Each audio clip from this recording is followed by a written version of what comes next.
إن الحمد لله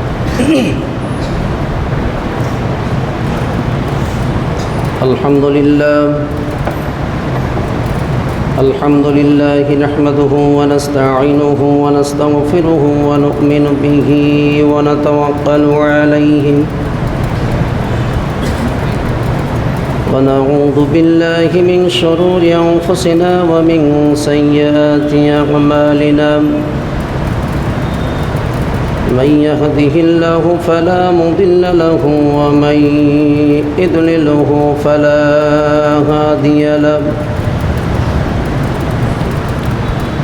وأشهد أن لا إله إلا الله وحده لا شريك له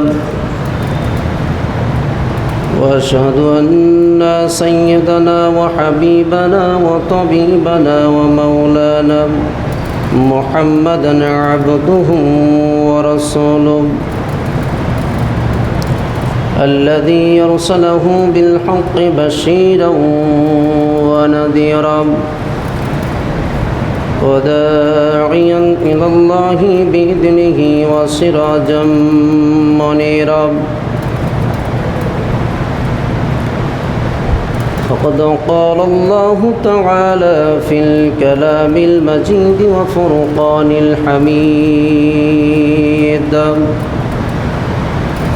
أعوذ بالله من الشيطان الرجيم بسم الله الرحمن الرحيم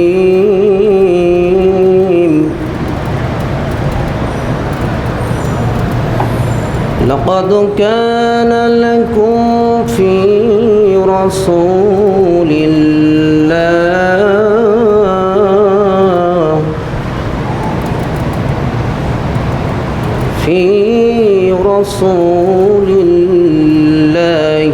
أسوة حسنة في رسول الله أسوة حسنة لمن كان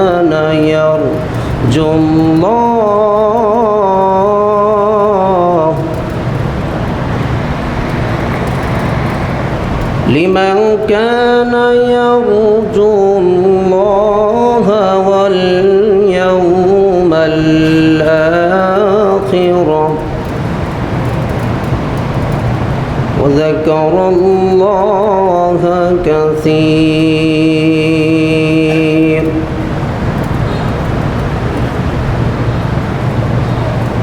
عن عائشة رضي الله تعالى عنها قالت قال رسول الله صلى الله عليه وسلم من أحدث في أمرنا هذا ما ليس فهو رد متفق عليه أما بعد فإن خير الحديث كتاب الله وخير الهدى هدى محمد صلى الله عليه وسلم وشر الأمور محدثاتها وكل محدثة بدعة وكل بدعة ضلالة وكل ضلالة في النار وقال الله سبحانه وتعالى أيضا بسم الله الرحمن الرحيم قاف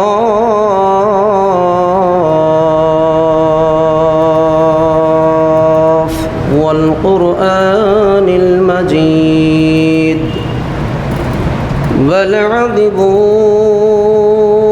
أن جاءهم منذر منهم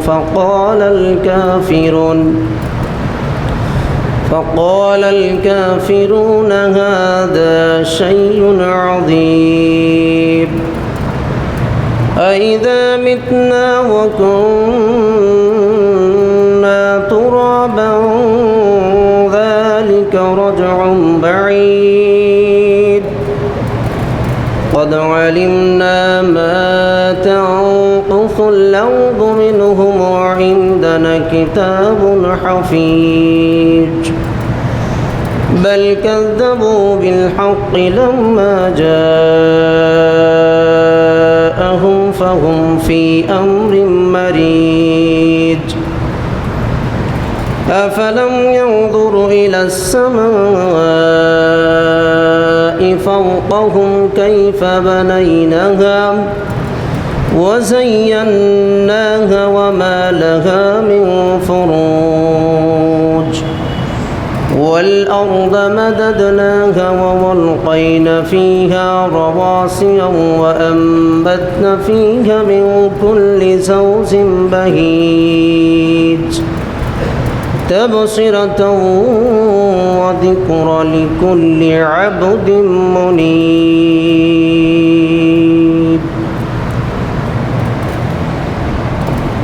الحمد لله প্রশংসা মহান আল্লাহ তাআলার দরবারে, যে মহান আল্লাহ রব্বুল আলামিনের ঐকান্তিক দয়ার বদৌলতে পৃথিবীর যাবতীয় মোহ ত্যাগ করে আজকের এই জামে মসজিদে নির্দিষ্ট সময়ে যিনি আমাদেরকে হাজির হওয়ার মতো যোগ্যতা দান করেছেন, সে মহান মনিবের দরবারে অন্তর থেকে শুকরিয়া স্বরূপ সকলের সমস্যারে আদায় করছি আলহামদুলিল্লাহ। দরুদ বর্ষিত হোক আখিরি জামানার নবী, নবিকুল সম্রাট সৈয়দুল মুরসালিন খাতামান নবিয়িন আহমদ মুস্তফা মুহাম্মদ মুস্তফা সাল্লাল্লাহু আলাইহি ওয়াসাল্লামের উপর।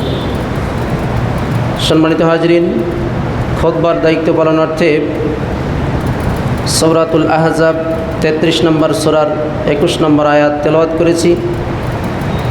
রাসূল সাল্লাল্লাহু আলাইহি ওয়াসাল্লামের রেখে যাওয়া অসংখ্য হাদিস থেকে মিশকাতুল মাসাবি পর্ব নম্বর 1 হাদিস নম্বর 140 এটি পাঠ করেছি।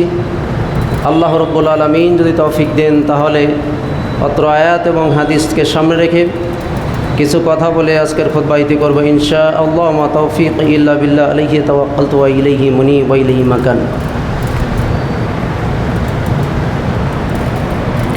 মহান আল্লাহ রাব্বুল আলামিন আমাদেরকে সুস্থ রেখেছেন, আবারও আমরা শুকরিয়া আদায় করছি আলহামদুলিল্লাহ। আমি যদি শুনি আপনারা সকলে কেমন আছেন, তো অসুস্থতা থাকা সত্ত্বেও বলবেন আলহামদুলিল্লাহ ভালো আছি, কারণ এটাই হলো সুন্নাহ। আলহামদুলিল্লাহি আলা কুল্লি হাল। মুমিন সর্ব অবস্থায় বলবে আমি আল্লাহর রহমতে ভালো আছি আলহামদুলিল্লাহ। এজন্য আমরা সকলেই ভালো আছি আলহামদুলিল্লাহ। প্রিয় উপস্থিতি, মহান আল্লাহ রব্বুল আলামিন আমাদের প্রতি বৎসর আমাদেরকে কিছু কিছু উল্লেখযোগ্য দিন আল্লাহ তাআলা সিলেকশন করে দিয়েছেন নবী মুহাম্মদ সাল্লাল্লাহু আলাইহি ওয়াসাল্লামের মাধ্যম দিয়ে। মূলে ছিলেন আমাদের প্রিয় নবী বিশ্বনবী মহানবী মুহাম্মদ। আলহামদুলিল্লাহ, যে কথা বলছিলাম, মূলে ছিল আমাদের প্রিয় নবী বিশ্বনবী মহানবী মুহাম্মদ রাসূলুল্লাহ সাল্লাল্লাহু আলাইহি ওয়াসাল্লাম।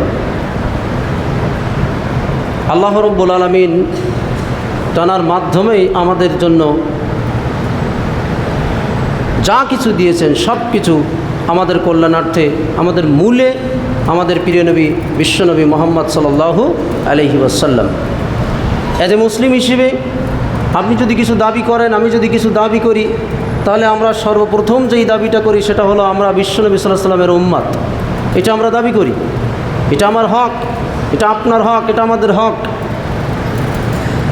তো দাবি যেহেতু আমরা করি, তাহলে সেই জায়গা থেকে বিশ্বনবী সাল্লাল্লাহু আলাইহি ওয়াসাল্লামের হাদিস অনুযায়ী দাবি হলো আপনাকে ওই হাদিসের, আমাকে ওই হাদিসের বাইরে কোনো কিছু করা ঠিক হবে না। এটা হলো ওইখান থেকে দাবি। আপনার আমার যেমন দাবি আমরা বিশ্বনবী সাল্লাল্লাহু আলাইহি ওয়াসাল্লামের উম্মত, ঠিক হাদিসের ওইখান থেকে দাবি হলো উম্মত হিসেবে হাদিসের বাইরে কোনো কাজ করা যাবে না। এখন আমরা যারা এখানে আসছি, আমরা তো হাদিসের বাইরে কোনো কাজ করি? বাংলাদেশের মানুষেরা কোনো হাদিসের বাইরে কাজ করে? মনে হয় তো করে না। দেখেন, আমরা যখন অনুসরণ করব, অনুকরণ করব, কাকে করব? বিশ্বনবী সাল্লাল্লাহু আলাইহি সাল্লাম ছাড়া আর কোনো মানুষ কি অনুসরণের যোগ্য আছে? আছে? সম্প্রতিকালে দেখলাম কোনো একজন শক্তিধর প্রভাবশালী ব্যক্তি, তিনি বলছেন যে বিশ্ব যদি শান্তি চাও তাহলে আমাকে অনুসরণ করো। কি বলবেন? সুবহানাল্লাহ না নাউজুবিল্লাহ বলবেন? বিশ্ব যদি শান্তি চাও তাহলে আমাকে অনুসরণ করো। আল্লাহু আকবার। বিশ্ব যদি শান্তি চাও তাহলে অনুসরণ করো কাকে? বিশ্বনবী মুহাম্মদ সাল্লাল্লাহু আলাইহি ওয়াসাল্লামকে। তার জীবনের মধ্যে, তার চরিত্রের ভেতরে আপনার, আমার, আমাদের সকলের জন্য রয়েছে কি? উত্তম আদর্শ। আর কোথাও উত্তম আদর্শ খুঁজে লাভ নাই, কোথাও খুঁজে লাভ নাই। ওখানেই যেতে হবে আপনাকে, আমাকে। এই সার্টিফিকেট দিয়েছেন কে? আল্লাহ রব্বুল আলামিন দিয়েছেন। সূরাতুল আহজাব 33 নম্বর সূরার আল্লাহ রব্বুল আলামিন 21 নম্বর আয়াতে সুন্দর করে তিনি এই সার্টিফিকেটটা দিয়ে দিয়েছেন। আল্লাহ তাআলা বলছেন, লাকাদ কানা লাকুম ফি রাসূলিল্লাহি উসওয়াতুন হাসানাত। আল্লাহ তাআলা বলছেন, যদি তোমরা তোমাদের চরিত্রকে ভালো করতে চাও, হাসান করতে চাও, আহসান করতে চাও, ভালো থেকে আরও ভালো করতে চাও, তাহলে আমার নবী বিশ্বনবী সাল্লাল্লাহু আলাইহি সাল্লামের চরিত্রকে তোমরা ফলো করো। ওই চরিত্রের ভেতরেই তোমাদের জন্য রয়েছে আদর্শ। সুবহানাল্লাহ। আল্লাহ রাব্বুল আলামিন বলছেন, লাকাদ কানা লাকুম ফি রাসূলিল্লাহি উসওয়াতুন হাসানাতুল লিমান। আল্লাহ তাআলা এবার শর্ত জুড়ে দিচ্ছেন, লিমান কানা ইয়ারজুল্লাহ। আল্লাহ রাব্বুল আলামিন বলছেন, এই উত্তম আদর্শ সকলেই গ্রহণ করতে পারবে না, চাইলেই কোনো মানুষ গ্রহণ করতে পারবে না। মানুষ যদি সেই মুহাম্মদ সাল্লাল্লাহু আলাইহি ওয়াসাল্লামের উত্তম আদর্শকে নিতে চায় বা গ্রহণ করতে চায়, তার ভেতরে কতগুলো বৈশিষ্ট্য থাকা লাগবে। যার 1 নম্বর বৈশিষ্ট্য হলো লিমান কানা ইয়ারজুল্লাহ। যে ব্যক্তি আল্লাহর সামনে, আল্লাহর সঙ্গে দেখা করবে, এই ভয় যার আছে। আল্লাহর সামনে যেতে হবে একদিন আমাদের সকলকে। যাব আমরা? না চিরকাল এই বাসটাই থাকবো, এখান থেকে আর মরবো না, এ সব আমার? এরকম চিন্তা আমার আছে নাকি? আপনাদের আছে নাকি? আল্লাহ রব্বুল আলামিন বলছেন, যাদের উদ্দেশ্য থাকবে, একটা বৈশিষ্ট্য থাকবে কি? আমি আল্লাহ রব্বুল আলামিন আমার সামনে তাদেরকে আসতে হবে। আমি আল্লাহ রব্বুল আলামিন অল্প কিছুদিনের জন্য তাদের যেই নির্দিষ্ট সময় দিয়েছি, ওই সময় ত্যাগ করে আমি আল্লাহ আমার কাছে তারা আসবেই আসবে, এই চিন্তা সর্বদা নিয়ে যারা কাজ করে, আমি আল্লাহ রব্বুল আলামিন তাদের চরিত্রে, আল্লাহর নবীর চরিত্র সন্নিবেশিত করে দিব। সুবহানাল্লাহ। আপনি আমি চাইলেই তো হবে না। সারাদিন শুধু উম্মতে মুহাম্মাদি মুহাম্মাদি মুহাম্মাদি বলে দাবি করব, উম্মতে মুহাম্মাদি বলে কোনো কাজ হবে না, যদি নাকি এই একটা গুণ আপনার ভেতরে, আমার ভেতরে থাকে। নাম্বার 2, আল্লাহ রাব্বুল আলামিন বলছেন, ওয়াল ইয়াউমাল আখিরাহ। শুধু আল্লাহ রাব্বুল আলামিন, আল্লাহর সামনে দাঁড়ানো নয়, যাদের চিন্তা থাকবে আখিরাত বলে একটা জায়গা আছে, এই আখিরাতে সকলকেই হাজির হতে হবে, এই চিন্তা চেতনা যাদের থাকবে, আমি আল্লাহ রাব্বুল আলামিন তাদের চরিত্র ভেতরে আল্লাহর নবীর চরিত্রে, আমার নবীর চরিত্র সন্নিবেশিত করে দিব। তাহলে কয়টা গেল? 2টা। আল্লাহ তাআলা 3 নম্বরে আর একটা বৈশিষ্ট্য বলছেন, ওয়াযাকারাল্লাহা কাসীর। 3 নম্বরে তাদের বৈশিষ্ট্য থাকবে, সদা সর্বদা তারা আমি আল্লাহ, আমাকে স্মরণ করবে। সুবহানাল্লাহি ওয়া বিহামদিহি। এই 3টা বৈশিষ্ট্য যাদের ভেতরে থাকবে, আমি আল্লাহ রব্বুল আলামিন আমার নবীর চরিত্র তাদের জন্য সার্টিফিকেট করে দিলাম। আল্লাহর নবীর চরিত্র তাদের জন্য হবে উত্তম চরিত্র। তারাই কেবলমাত্র আল্লাহর নবীর আদর্শে আদর্শিত হতে পারবে। এছাড়া আপনি আমি যতই চেষ্টা করি, যতই উম্মতি মুহাম্মাদি বলে দাবি করি, যতই আর সুন্নি বলে দাবি করি, কোনো লাভ হবে না। শুধুমাত্র মুখে বলবো, কিন্তু অন্তরে কি? অন্তঃশ্বাস শূন্য হয়ে যাবে। এর উপস্থিতি বিশ্বনবী সাল্লাল্লাহু আলাইহি ওয়াসাল্লামকে উত্তম আদর্শ হিসেবে আমরা সকলেই মানি না? আমরা সকলেই তো মানি।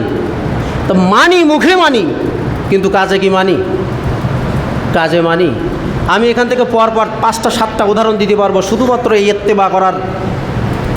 ইত্তেবা করতেই হবে, আল্লাহ এবং আল্লাহ রাসূলকে ইত্তেবা করতে হবে, এর বাইরে কোনো ইত্তেবা নাই।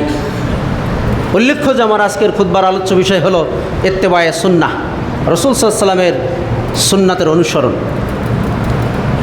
তাহলে একটা দিলাম, সূরাতুল আহজাব 33 নম্বর সূরা 21 নম্বর আয়াতে আল্লাহ রাব্বুল আলামিন এটা বলে দিয়েছেন।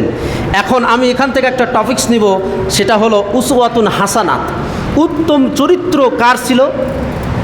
আল্লাহ রাসূল সাল্লাল্লাহু আলাইহি ওয়াসাল্লামের।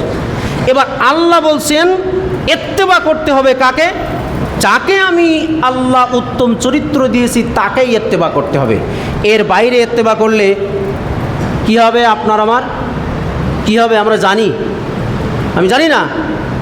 অবশ্যই খতিব সাহেবের এখানে বলেছে, তারপরও আমি আবারও বলছি, কি হবে যদি রাসূল সাল্লাল্লাহু আলাইহি ওয়াসাল্লামের ইত্তেবা না করে অন্যটা করি, অথবা রাসূল সাল্লাল্লাহু আলাইহি ওয়াসাল্লামের ইত্তেবা না করি, তাহলে আপনার আমার কি হবে? আল্লাহর ভাষ্য অনুযায়ী আপনার আর আমার যাবতীয় আমল সব নষ্ট হয়ে যাবে। চিন্তা করেন তো, এত কষ্ট করে কত আমল করছি, এই আমল সবটাই নষ্ট হয়ে যাবে। আল্লাহ রাব্বুল আলামিন বলছেন সূরাতুল মুহাম্মদ 47 নম্বর সূরার 33 নম্বর আয়াতে আল্লাহ তাআলা বলছেন, ইয়া আইয়ুহাল্লাযীনা আমানু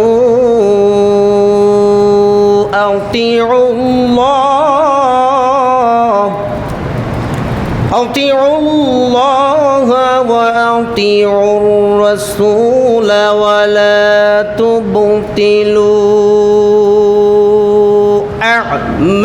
আ'মালাকুম। আল্লাহ রাব্বুল আলামিন বলছেন, ইয়া আইয়ুহাল্লাযীনা আমানু, ওহে তোমরা যারা ঈমান এনেছো তাদেরকেই বলছি আমি আল্লাহ রাব্বুল আলামিন কি? আতিউল্লাহ ওয়া আতিউর রাসূল, আমি আল্লাহ তাআলা আমার ইত্তেবা করো, আর রাসূলের ইত্তেবা করো। রাসূলের ইত্তেবা তো নয়, রাসূলের অনুসরণ করো। ইত্তেবা করতে হবে, আনুগত্য করবে তোমরা আমি আল্লাহ রাব্বুল আলামিন আমাকে, আর অনুসরণ করবে তোমরা মুহাম্মদ সাল্লাল্লাহু আলাইহি ওয়াসাল্লামকে। যদি না করি আমরা, যদি না করি, এরকম অনেক মানুষ আছে না, ভাই ভালো আমল ভালো কাজ করো, পরে দেখবানি, না করলে কি হয়? আল্লাহ রাব্বুল আলামিন বলছেন যদি না করো তাদের জন্য আমি হুঁশিয়ারি সংকেত দিয়ে দিলাম, ওয়ালাম তুবতিলু আ'মালাকুম। যদি এরকম কোনো মানুষ উদাত্ততা প্রকাশ করে, অহংকার প্রদর্শন করে চলে যায়, জানার পরেও যারা না মেনে, না জানার ভান করে থাকে, না মানার উদ্দেশ্যে আল্লাহ রাব্বুল ইজ্জাত বলছেন, তাহলে তোমরা শুনে রেখে দাও, তোমাদের যাবতীয় আমল আমি আল্লাহ রাব্বুল আলামিন ধ্বংসের দ্বার প্রান্তে পৌঁছে দিয়ে দিব। তুবতিলু আমালাকুম, তোমাদের আমল তোমরা নিজেরা ধ্বংস করো না। তা আমল যদি ধ্বংস হয়ে যায় তো এত কষ্ট করে লাভটা কি? আমার কথা বুঝতে পারছেন? আমল যদি আমাদের ধ্বংস হয়ে যায়, তো আমল যদি ধ্বংস হয়ে যায় এত কষ্ট করে লাভটা কি? তাহলে আমাদের ঘাটতি কোথায়? আমাদের সমস্যাটা কোথায়? আমাদের সমস্যা হলো আল্লাহ যেভাবে মুহাম্মদ সাল্লাল্লাহু আলাইহি ওয়াসাল্লামকে অনুসরণ করতে বলেছেন, আপনার আমার সেভাবে অনুসরণ করা হচ্ছে না। কোথায় হচ্ছে না? যদি আমরা একটা একটা করে ধরি, আমরা একটা একটা করে ধরবো, দেখি সময় আমাদের কতক্ষণ ফরে থাকে, অনুকূলে থাকে। তো আমরা বেশ কিছুদিন আগে, আমি আপনাদের এখানে লাইভ দেখছিলাম, বেশ কিছুদিন আগে আমাদের মাস থেকে বিদায় নিয়ে চলে গেছে। এই মাসটা কি মাস? এই মাসটা কি মাস? রবিউল আউয়াল। এই রবিউল আউয়াল মাসে মুহাম্মদ সাল্লাল্লাহু আলাইহি ওয়াসাল্লামের একটা ভাইটাল বিষয়, এই মাসে তিনি কি করেছেন? জন্মগ্রহণ করেছেন। এই মাসেই কি করেছেন? মৃত্যুবরণ করেছেন। মুহাম্মদ সাল্লাল্লাহু আলাইহি সাল্লামের মৃত্যুর পরের বছর পর তার জন্ম উপলক্ষে কোনো সাহাবী কোনো অনুষ্ঠান করেছেন? করেন না। ভালো কথা। তার পরের বছরে মুহাম্মদ সাল্লাল্লাহু আলাইহি সাল্লামের মৃত্যুর পরের বছর যখন চলে আসলো, যেমন ওই জুলাই থেকে এই জুলাই চলে গেল কিছুদিন আগে, বর্ষপূর্তি হয়ে গেল, মুহাম্মদ সাল্লাল্লাহু আলাইহি সাল্লাম যখন মারা গেলেন পরের বছরে, তখনও জীবিত আছেন 4 খলিফা, আছেন জীবিত।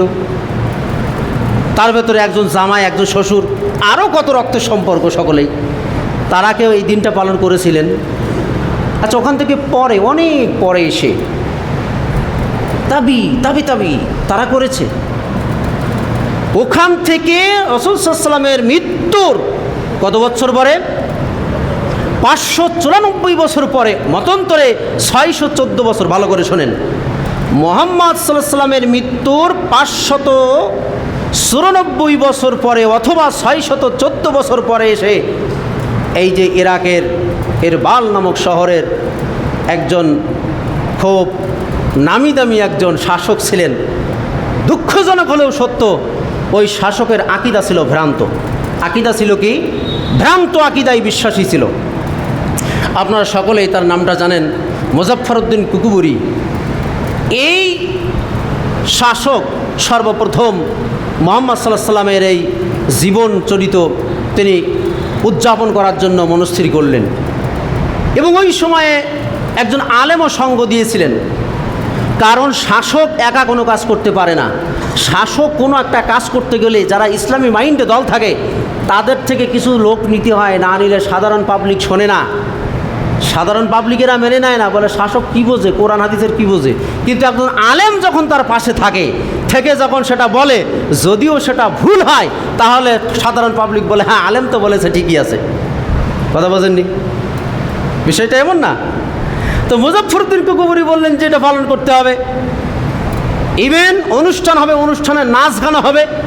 মুজাফফরউদ্দিন কুকুবুরি বলল আমি ওই নাচেও অংশ নিব। নাউযুবিল্লাহি মিন যালিক। আমি বানিয়ে কিছু বলছি না, যেটা সত্য সেটাই বলছি। এবং ওই সময় একজন আলেম ছিল, আলেম চিন্তা করে দেখলো এই শাসকের বিরুদ্ধে অবস্থান নিয়ে আমার কোনো লাভ নাই, আমি হলাম সামান্যতম একজন মানুষ, অতএব শাসককে সন্তুষ্ট করতে যা যা দরকার আমি তাই করব। তো শাসককে সন্তুষ্ট করার জন্য এই এক নামধারী আলেম, নাম ছিল তার আবুল খাত্তাব ওমর বিন দেহিয়া, তিনি কি করলেন, ওই শাসক যেটা বললেন, ফখরুদ্দিন কুকুবুরি বললেন ঠিক আছে, আপনি যা বলবেন তাই হবে। শাসকও এই দেহিয়ার উপরে সন্তুষ্ট হয়ে তিনি এত স্বর্ণমুদ্রা দিলেন, 1000 স্বর্ণমুদ্রায় তাকে ভূষিত করে দিলেন। সুবহানাল্লাহ বলবেন না? নাউযুবিল্লাহি মিন যালিক। দেখছেন কাণ্ড কি ঘটাইছে। কত বছর পরে এসে? 594, মতান্তরে 614 বছর পরে, বিশ্বনবীর মৃত্যুর পরে। সেইখান থেকে আমাদের উপমহাদেশ সহ কিছু কিছু কান্ট্রিতে এই আপনার দিনটি উদযাপন হয়। বছরে আমরা কয়টা দিন পালন করি? 2টা দিন পালন করি। একটা কি, যেটাকে আমরা ঈদ বললে আপনারা বুঝতে পারবেন ভালোভাবে, একটা হলো ঈদুল আজহা আর একটা হলো ঈদুল ফিতর। আবার নতুন করে আর একটা যোগ হয়েছে কি, ঈদে মিলাদুন নবী। আপনাদের এলাকায় হয় না, অন্য জায়গায় হয়। তো ঈদে মিলাদুন নবী কোথায় পেয়েছেন, এই তার সূত্র বলে দিলাম। এখন এটা যদি বিশ্বনবী সাল্লাল্লাহু আলাইহি সাল্লাম না পালন করে থাকেন, আমি যদি করি, তাহলে এটা বিশ্বনবী সাল্লাল্লাহু আলাইহি সাল্লামকে অনুসরণ করা হবে না তার বিরোধিতা করা হবে? নিশ্চয়ই তার বিরোধিতা করা হবে। আল্লাহ বলছে তুবতিলু আমালাকুম, এরকম যদি করো তাহলে তোমাদের আমল কিন্তু ধ্বংস হয়ে যাবে, সাবধান থেকো, সাবধান থেকো। ওই যেমন দেহিয়ার মতো আলেম যারা ছিল, আমার মতো কিছু আলেম আছে, হ্যাঁ ঠিক আছে, মানে এর ভেতর থেকে কিছু নেওয়ার জন্য, এর ভেতর থেকে অন্তর্নিহিত কোনো কাজ সিদ্ধ করার জন্য। আল্লাহ রাব্বুল আলামিন আমাদের সকলকে হেদায়েত দান করুক, আল্লাহুম্মা আমিন। এই অনুষ্ঠান হয় এক এক জায়গায় এক এক মতো। আমি চলে আসছি কোথায়, বিশ্বনবী সাল্লাল্লাহু আলাইহি সাল্লামকে আমরা ইত্তেবা করছি কিভাবে। এই অনুষ্ঠান এক এক জায়গায় এক এক মতো হয়, এক এক জায়গায় এক এক ধরনের হয়। যেমন এই অনুষ্ঠানে হয় রাসূল সাল্লাল্লাহু আলাইহি ওয়াসাল্লামকে সালাম পাঠানো হয়। আপনারা সালাম জীবনে কেউ করেছেন কি জানি না। রাসূল সাল্লাল্লাহু আলাইহি ওয়াসাল্লামকে সালাম দেয়, ইয়া নবী সালাম আলাইকা করা হয়। এটা আপনারা অনেকে করেছেন, অনেকে করেন নাই। আমি আমার জীবনে করেছি, একবার করেছি। মানে যদিও আমার জন্ম হলো হানাফি ঘরে, এটা আপনারা জানেন কি আমি জানি না। আমার জন্ম হলো হানাফি সমাজে, মানে খানপুরে হাসান মাওলানার নাম শুনেছেন না, ওনার পাশেই আমার জন্ম। তো আমার নানার একটা বৈশিষ্ট্য ছিল, আহলে হাদিস হোক, মানে তখন তো আহলে হাদিস বলতো না, তখন বলতো লামাজাবি। তখন কি বলতো, এখান থেকে 50 বছর আগে 40 বছর আগে ওরা বলতো লামাজাবি, বলতো ওর কোনো মাজাব মানে না। তো বলতো লামাজাবি হোক আর যেই হোক, আমার মেয়ে আমি ওখানেই দেবো, ওখানেই দেবো। আমার নানা আবার ছিল সহজ সরল মনের মানুষ, তারা তো মানুষ, সে তো মুসলমান। এজন্য অন্তর থেকে অনেক সময় আমার শ্রদ্ধেয় নানাজিকে আমি অন্তর থেকে দোয়া করি, আল্লাহ রাব্বুল আলামিন তাকে জান্নাতুল ফেরদাউস নসিব করুক, আল্লাহুম্মা আমিন। হয়তোবা ওখানে না দিলে আমি আজকে হয়তোবা আপনাদের এখানে আসতে পারতাম না। প্রিয় উপস্থিতি, তো 1 নম্বর অনুষ্ঠান হয় নবীকে সালাম দেওয়া হয়, নবীকে সালাম দেওয়া হয়। আমি কোনো অনুষ্ঠানে চলে গেলাম, যাওয়ার পরে বসে রয়েছি, এরকম আপনাদের মধ্যে বসে আছি। বসে থাকার পরে দেখি সুন্দর করে মজমা বসেছে, মজমা বসে হঠাৎ করে একজন আলেম আসলো, এই জুব্বা, মাথায় পাগড়ি দেওয়া, এসে মাইক্রোফোন নিয়ে একেবারে সরাসরি শুরু করে দিয়েছে কি, ইয়া নবী সালামু আলাইকা, ইয়া রাসূল সালামু আলাইকা, ইয়া হাবিব সালামু আলাইকা, সালাওয়াতুল্লাহ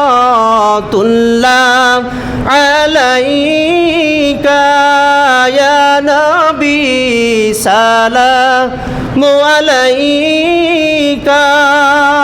যেই এই বলেছে সব দেখলাম উঠে দাঁড়াচ্ছে, আর আমি তো ছোট্ট মানুষ, আমি কি করব, আমি চুপচাপ বসে আছি। এখন আমার পাশে যে আসে সে হঠাৎ আমার এই কোনো একটা সাইড, ডান সাইড কি পাশে মনে নাই, মানে আমি তখন অনেক ছোট, তো জোর করে আমাকে টান দিয়েছে। টান দেওয়ার পরে আমি চিন্তা করলাম যে করে কি, আমি যেখানে থাকি আমি তো জীবনে এরকম কোনো অনুষ্ঠান পালন করিনি, এইটা আবার কী অনুষ্ঠান। তো জোরে টান দিয়েছে, তো আমি আবার ওভাবে জোরে টান আমি নিজে আবার দিয়েছি, দিয়ে বসে আছি চুপচাপ। তখন মনে মনে চিন্তা করছি সবাই উঠে আছে আর আমি ওয়ানলি একাই বসে আছি এই অনুষ্ঠানে, কি জানি কি হয় কি না হয়। ছোট্ট মানুষ, কত বছর, সর্বোচ্চ 10-এর ভেতরে হবে, তো কি জানি কি হয় না, দাঁড়াইতে যাই হক বলে। দাঁড়ালাম, দাঁড়াই চিন্তা করলাম এইটা ঠিক হচ্ছে না মনে হয়। আস্তে আস্তে আস্তে আস্তে করে ওই পেছনে চলে গেলাম, পেছনে যেয়ে দাঁড়ায় আছি চুপচাপ। সাধারণ একজন মানুষকে যদি আমি প্রশ্ন করি, ভাই আপনি বলেন তো, এই যে আমি নবীকে সালাম দিলাম, আলহামদুলিল্লাহ, ভালো কথা।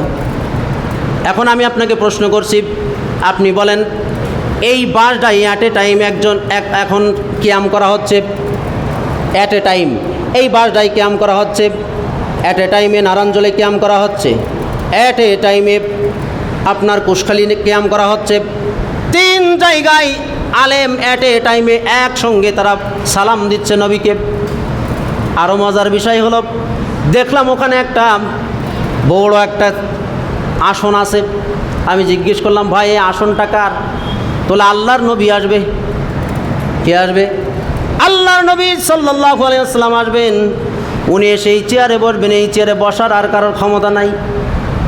আমরা যখন সালাম দিব তিনি অন্য সুরতে হোক, যেভাবে হোক, তিনি এখানে এসে বসবেন। এজন্য চেয়ারটা ফাঁকা রাখা হয়েছে। আমার মন তখন মনে মনে বলছে, বসতে পারলে হতো, কত বড় চেয়ার, আল্লাহ জীবনে নসিবি দেয় কি না দেয়, বসতে পারলে হতো, মনে মনে হচ্ছে। এখন আপনার এই সাধারণ মেধাকে আপনি একটু যাচাই করুন। অ্যাট এ টাইমে 3 জায়গায়, এই বাসডা বাজারে আর নারায়ণজলে আর কুশখালীতে একই টাইমে ডাকা হচ্ছে, ইয়া নবী সালামু আলাইকা। বলেন নবী কয়জন? নবী কয়জন? তার রুহু কয়জন? কয়টা? তার রুহু একটা। তিনি মানুষ কয়টা? 3টা মানুষ হয়ে 3 জায়গায় ডাকছে, আর একটা মানুষ হয়ে, একটা রুহু হয়ে, একজন নবী হয়ে। অ্যাট এ টাইমে যখন 3 জায়গায় থেকে ডাকছে, একজন নবী হয়ে তিনি একসাথে 3 জায়গায় 3 চেয়ারে বসবে কিভাবে? এ কি সম্ভব? এই ক্ষমতা কার আছে? একমাত্র কার আছে? আল্লাহ তাআলার আছে। তাই সাধারণ জ্ঞান কি এই আলেমদের নাই?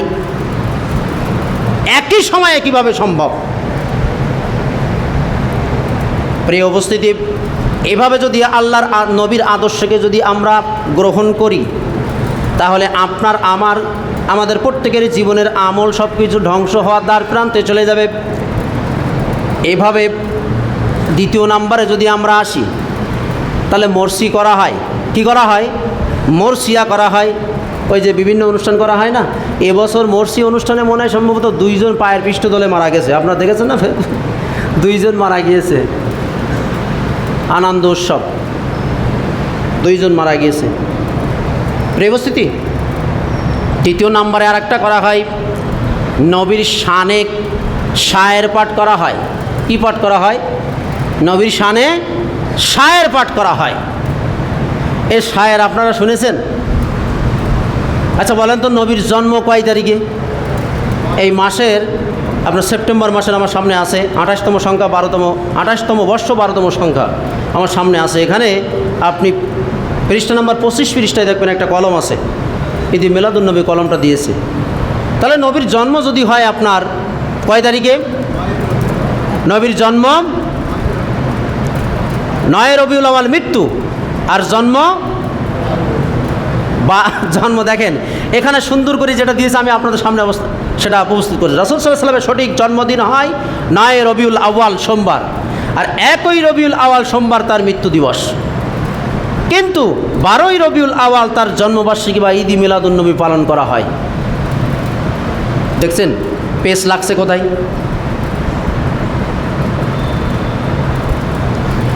যেটাই করা হোক না কেন, এই দিবস কি পালন করা জায়েজ? এইটা পালন করা কি সুন্নাহ?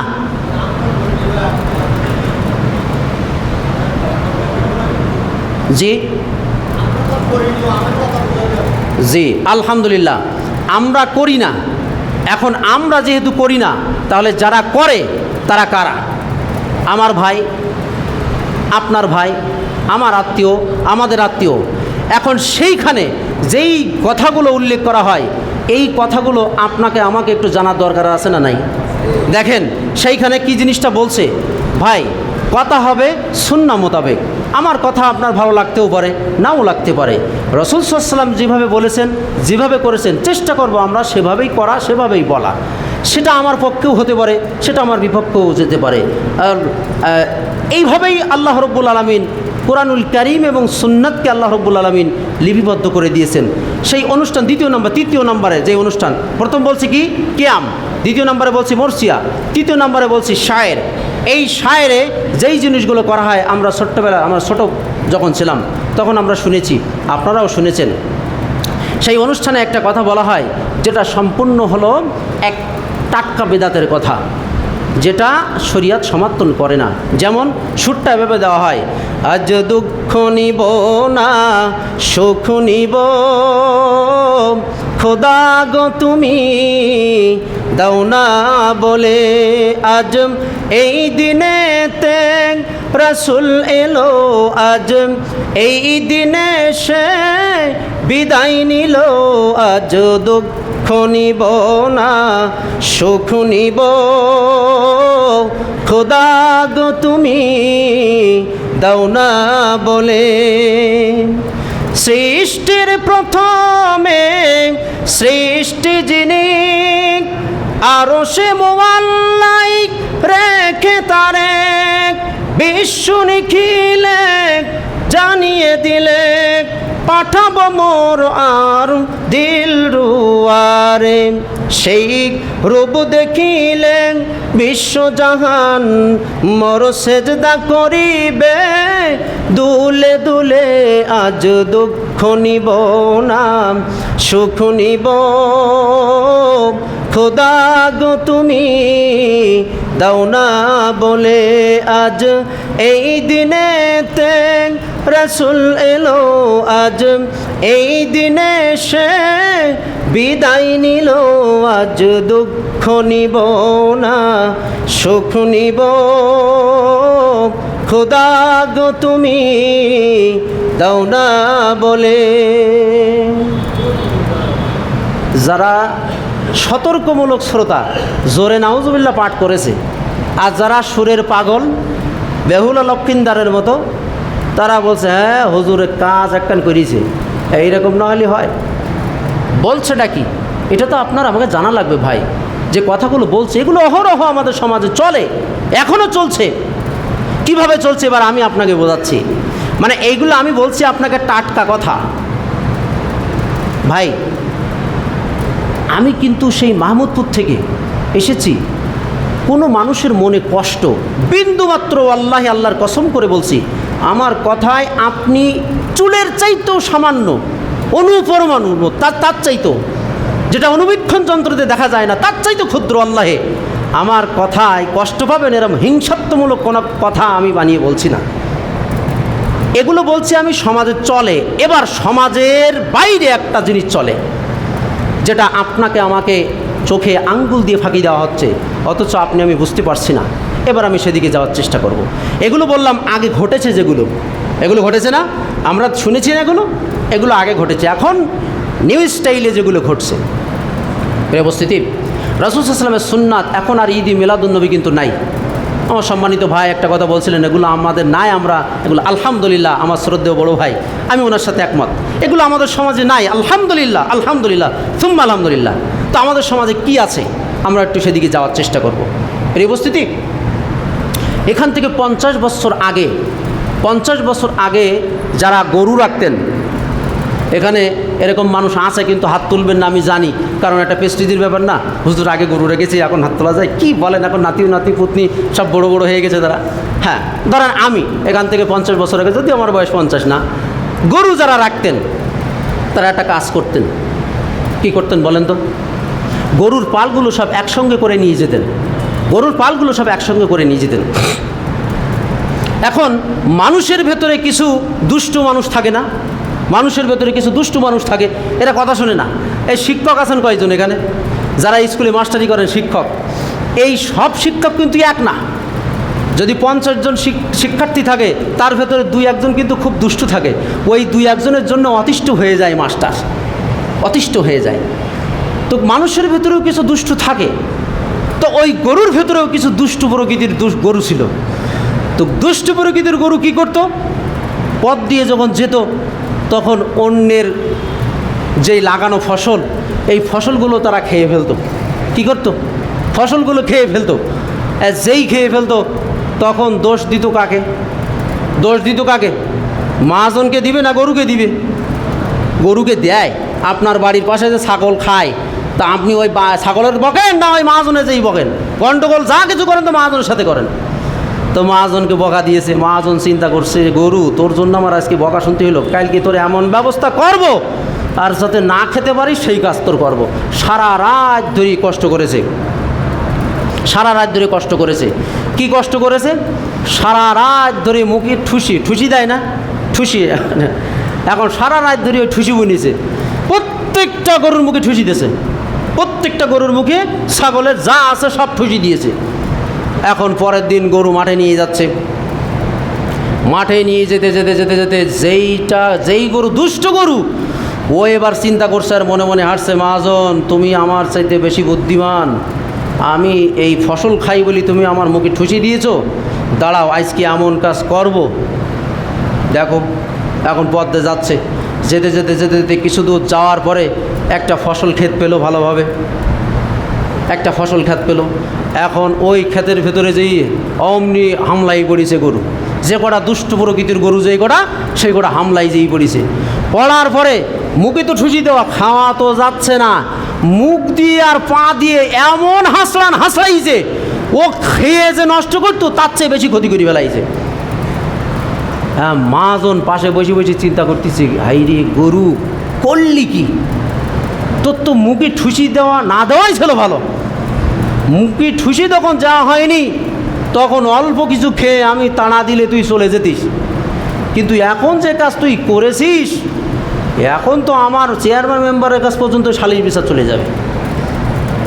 এর উপস্থিতি আমার মতো কিছু মানুষ যারা আছে, তারা ওই গরুর মতো, গরু যেমন বুদ্ধিমান করে খাওয়াটাকে পরিবর্তন করে খাবো না, নষ্ট করব, ঠিক আজকের আমাদের সারা পৃথিবীতে রাসূল সাল্লাল্লাহু আলাইহি সাল্লামের সুন্নাহকে যেই গতানুগতিকভাবে চলতো সেটাকে বাদ দিয়ে নতুন কিছু নাম দিয়ে আমরা এভাবে চালিয়ে দিচ্ছি, অথচ আমাদের ব্রেনটা একবারও আমরা খেলাচ্ছি না। আল্লাহ রব্বুল আলামিন আমাদের সকলকে বুঝার সুমতি দান করুক, আল্লাহুম্মা আমিন। যতই চিন্তা ফিকির করি না কেন আপনি আমি, বিশ্বনবী সাল্লাল্লাহু আলাইহি সাল্লাম যে কথা বলেছেন তার বাইরে যদি আপনি আমি কোনো কাজ করি, তাহলে আপনার আমার আমল ধ্বংসের দ্বার প্রান্তের দিকে চলে যাবে। কেমন? বিশ্বনবী সাল্লাল্লাহু আলাইহি ওয়াসাল্লামের জলিল কদর সাহাবী হযরত জাবির রাদিয়াল্লাহু তাআলা আনহু তিনি সুন্দর একটা হাদিস বর্ণনা করছেন, যেই হাদিস থেকে বিশ্বনবী সাল্লাল্লাহু আলাইহি ওয়াসাল্লামের ইত্তেবা কত গুরুত্ব যদি আপনি আমি জানি, তাহলে আজকের পর থেকে আমরা আর এই হাদিস বিরোধী কোনো কাজের সাথে সম্পৃক্ত আশা করা যায় ইনশাল্লাহ হব না। যেমন দেখেন, আমরা শুধু দাবি করি উম্মতে মুহাম্মাদি, কিন্তু আমরা কাজ করি না ভাই, আমিও করি না। যারা আমরা আহলুল হাদিস বলে দাবি করি এরাও করে না, সম্পূর্ণ পরিপূর্ণ করে না কেউ, আমিও করি না। আমি বলছি আমিও করি না, আমাদেরকে করতে হবে, এজন্য আমরা সকলে এখানে এসেছি, তাই নয় কি?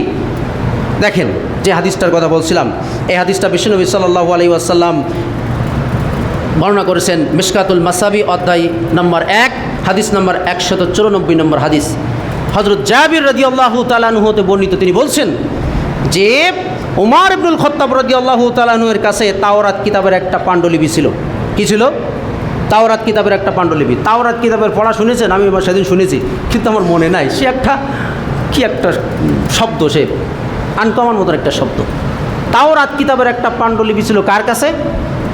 ওমর রাদিয়াল্লাহু তাআলা আনহুর কাছে। ওমর রাদিয়াল্লাহু তাআলা আনহু করলেন কি, পাণ্ডুলিপিটা নিয়ে বিশ্বনবী সাল্লাল্লাহু আলাইহি ওয়াসাল্লামের কাছে আসলেন। এসে তিনি উল্টাচ্ছেন। রাসূল সাল্লাল্লাহু আলাইহি ওয়াসাল্লামকে বললেন, আল্লাহর নবী, আমার কাছে এই যে একটা পাণ্ডুলিপি দেখছেন, এই পাণ্ডুলিপি হলো তাওরাতের পাণ্ডুলিপি। যেই শুনলেন তাওরাতের পাণ্ডুলিপি, বিশ্বনবী সাল্লাল্লাহু আলাইহি ওয়াসাল্লামের হাসির মুখখানা রাগান্বিত হয়ে গেল। যেই শুনেছে তাওরাতের পাণ্ডুলিপি, কথা বোঝেন আগে, সঙ্গে সঙ্গে রাসূল সাল্লাল্লাহু আলাইহি ওয়াসাল্লামের মুখটা রক্তিম বর্ণ হয়ে গেল। রাগ হলে মানুষের যেমন হয়, মুখটা ওরকম হয়ে গেল। পাশেই বসে আছেন হযরতে আবু বকর রাদিয়াল্লাহু তাআলা আনহু, আরও বিশিষ্ট সাহাবী সকলেই পাশে বসে আছেন। আল্লাহর নবী সাল্লাল্লাহু আলাইহি ওয়াসাল্লামের রক্তিম মোবারক মুখখানা দেখলেন। হযরতে ওমর খাত্তাব রাদিয়াল্লাহু তাআলা আনহু তিনি পাণ্ডুলিপিখানা পড়ছেন। পাণ্ডুলিপিখানা পড়া দেখে আল্লাহর নবীর মুখখানা আরও রাগান্বিত হয়ে গেল। তিনি চুপচাপ বসে আছেন, কিছু বলছেন না। আবু বকর রাদিয়াল্লাহু তাআলা আনহু বললেন, ওমর, আল্লাহর নবী সাল্লাল্লাহু আলাইহি ওয়াসাল্লাম তোমার যেই পাণ্ডুলিপি পড়া, এইটা দেখে আল্লাহর নবীর চেহারা মোবারক রক্তিম হয়ে গেল, রাগান্বিত হয়ে গেল। তোমার সর্বনাশ হোক। কে দোয়া করছে? আবু বকর বলছে তোমার সর্বনাশ হোক। দেখেন, চিন্তা করেন। আবু বকর রাদিয়াল্লাহু তাআলা আনহু বলেন, ওমর, তুমি কি আল্লাহ রাব্বুল আলামিনকে এক বিধানদাতা পেয়ে তুমি কি খুশি হও নাই? বলে হ্যাঁ হয়েছি। রাসূল সাল্লাল্লাহু আলাইহি ওয়াসাল্লামকে নবী পেয়ে তুমি কি খুশি হও নাই? বলে হ্যাঁ পেয়েছি। ইসলামকে দিন হিসেবে পেয়ে তুমি কি খুশি হও নাই? বলে হ্যাঁ পেয়েছি। তোমার সমস্যা কোথায়? কেন পাণ্ডুলিপি পড়ছো তাওরাতের? তুমি কি দেখছো না আল্লাহর নবীর চেহারা মোবারকখানা রাগান্বিত হয়ে যাচ্ছে? তুমি কি দেখছো না? কিছুক্ষণ পর চুপ থেকে আল্লাহর নবী বললেন, ওমর শোনো, ওয়াল্লাযী নাফসু মুহাম্মাদ বিয়াদিহি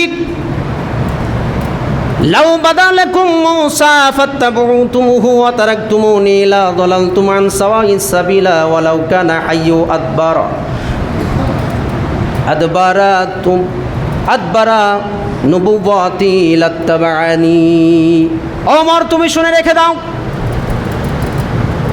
আজকের দিনে যদি মূসা আলাইহিস সালাম থাকতো, আর মূসা আলাইহিস সালামকে যদি তোমরা নবী হিসেবে, আমি থাকা অবস্থায় তাকে যদি নবী হিসেবে মানতে, তাহলে আল্লাহ রাব্বুল আলামিনের নবী হয়ে আমি বলছি, আজকের এই দিনে যদি মূসা থাকতো, আর মূসাকে যদি তোমরা নবী হিসেবে মানতে, তাহলে স্বয়ং মূসা আলাইহিস সালাম নিজে নবী হয়েও আমি মুহাম্মদ, আমাকে নবী হিসেবে তারা মানত।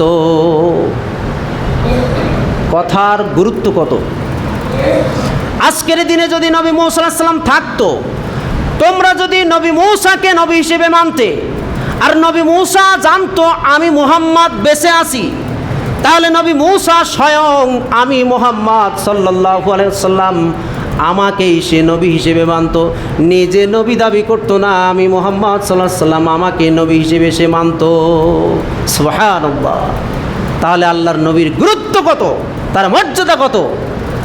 আর আল্লাহ সার্টিফিকেট দিচ্ছেন, যদি তোমরা অনুসরণ করতে চাও, ইত্তেবা করতে চাও, তাহলে আল্লাহর নবীর চরিত্রকে তোমরা হাইলাইটস করো, ফলো করো, সেদিকেই তোমরা ফলো করো। আমি আল্লাহ রব্বুল আলামিন তোমাদেরকে কি দান করব? উত্তম চরিত্র তোমাদেরকে দান করে দিব। আর উত্তম চরিত্র যদি আপনার আমার হয়ে যায়, তাহলে আর ওই দুষ্ট গরুর মতো উল্টাপাল্টা কোনো কাজ শরীয়তের ভেতরে আপনার আমার দ্বারাই হবে না। আর যতদিন পর্যন্ত না আল্লাহর নবীর আদর্শ এবং আল্লাহ যেটা বলেছেন সেই আদর্শ আপনার আমার এই 3.5 বডির ভেতরে না থাকবে, ততদিন পর্যন্ত ওই দুষ্ট বলদের মতো ওরকম উল্টাপাল্টা কাম, আলেম হয়েও ওরকম উল্টাপাল্টা কাম আমার দ্বারাই আপনার দ্বারাই সমাজে হতেই থাকবে। আর হওয়ার ফলশ্রুতি কী হবে? আপনার আমার আমল পেছন থেকে সব নষ্ট হয়ে যাবে, অথচ আমরা বুঝতে পারবো না। প্রিয় উপস্থিতি, তাই তো হযরত আয়েশা রাদিয়াল্লাহু তাআলা আনহা তিনি বলছেন, ক্বাল রাসূলুল্লাহ সাল্লাল্লাহু আলাইহি ওয়াসাল্লাম, আল্লাহর নবী বলেছেন, তিনি বলেন আল্লাহর নবী সাল্লাল্লাহু আলাইহি ওয়াসাল্লাম বলেছেন, কি বলেছেন? মান আহাদাসা ফি আমরিনা। দেখেন কত সুন্দর একটা ছোট্ট একটা বাক্য, কিন্তু এর পরিধি কেমন! মান আহাদাসা ফি আমরিনা, মান আহাদাসা যদি কেউ বর্ণনা করে ফি আমরিনা, যেটা আমাদের অনুমতি নাই, আমাদের মানে কি, যেটা নবী বলে নাই, নবীর কোন সাহাবী বলে নাই, আমরা বলি নাই, যদি এমনটা কেউ বর্ণনা করে, হাদা মালাইসা ফাহুয়া রদ্দুন, এমন যদি কোনো কথা, কাজ, কোনো কিছু বলে, তাহলে সেটা হলো প্রত্যাখ্যানযোগ্য, সেটা হলো প্রত্যাখ্যানযোগ্য, সেটা হলো প্রত্যাখ্যানযোগ্য। অতএব আসুন আমরা সকলেই বিশ্বনবী সাল্লাল্লাহু আলাইহি ওয়াসাল্লামকে নবী হিসেবে, উত্তম চরিত্রের সার্টিফিকেট ধারী হিসেবে, সনদ হিসেবে আমরা তাকেই সকলে ফলো করব ইনশাআল্লাহ। আমরা আমাদের ব্রেনটাকে আমরা সদা সর্বদা সতর্ক রাখবো, যেন আমাদের ব্রেনকে ওয়াশ করে এরকম ওই দুষ্ট বলদের মতো কোনো গরু যেন আমাদের ব্রেনটাকে ওয়াশ করে যেন আমাদেরকে ব্যবহার করতে না পারে। আল্লাহ রব্বুল আলামিন আমাদের সকলকে সেই তৌফিক দান করুক, আল্লাহুম্মা আমিন। সর্বোপরি আমরা সকলেই যেন আল্লাহ রব্বুল আলামিনের কাছে আজকে যেমন আমরা এখানে সকলেই একসঙ্গে এসে হাজির হতে পেরেছি, কাল কঠিন কিয়ামতের ময়দানে, মুসিবতের দিনে আল্লাহ রব্বুল আলামিনের সামনে থেকে যেন আমরা সকলেই নাজাত পেতে পারি, আল্লাহ সেই ব্যবস্থা তুমি করে দিও, আল্লাহুম্মা আমিন। শুধু নাজাত নয় রব্বুল ইজ্জাত, নাজাত পেয়ে আমরা সকলেই যেন একসঙ্গে আমরা জান্নাতে বসবাস করতে পারি, সেই তৌফিক তুমি দান করো, আল্লাহুম্মা আমিন। রব্বুল আলামিন এই মসজিদে আজ পর্যন্ত যারা খেদমত করেছে, আল্লাহ সকলের খেদমতকে তুমি কবুল ও মঞ্জুর করে নাও।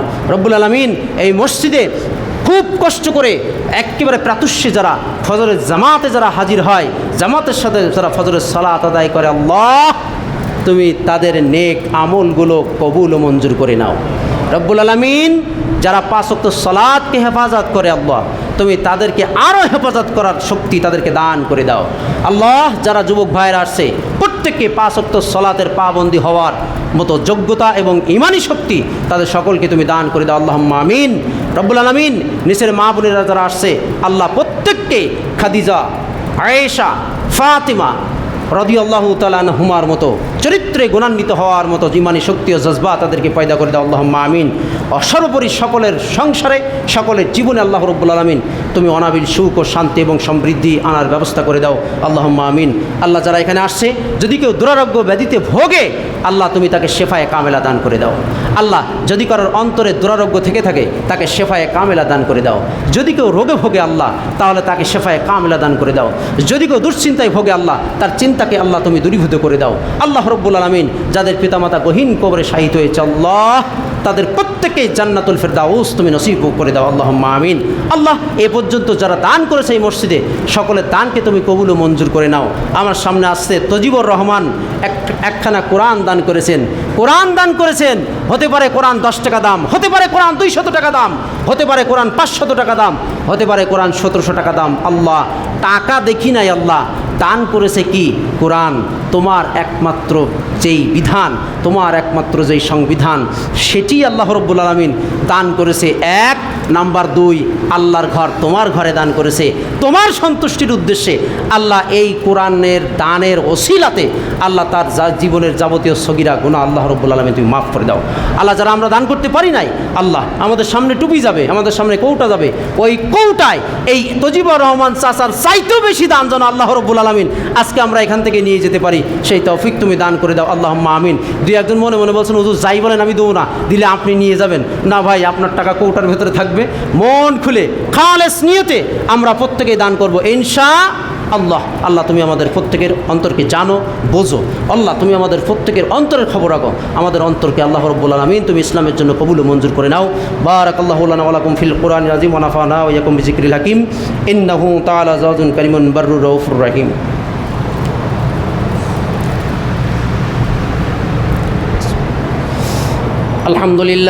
الحمد لله نحمده ونستعينه ونستغفره ونؤمن به ونتوكل عليه ونعوذ بالله من شرور أنفسنا ومن سيئات أعمالنا من يهده الله فلا مضل له ومن يضلله فلا هادي له إن الله وملائكته يصلون على النبي يا أيها الذين آمنوا صلوا عليه وسلموا تسليما اللهم صل على محمد وعلى آل محمد كما صليت على إبراهيم وعلى آل إبراهيم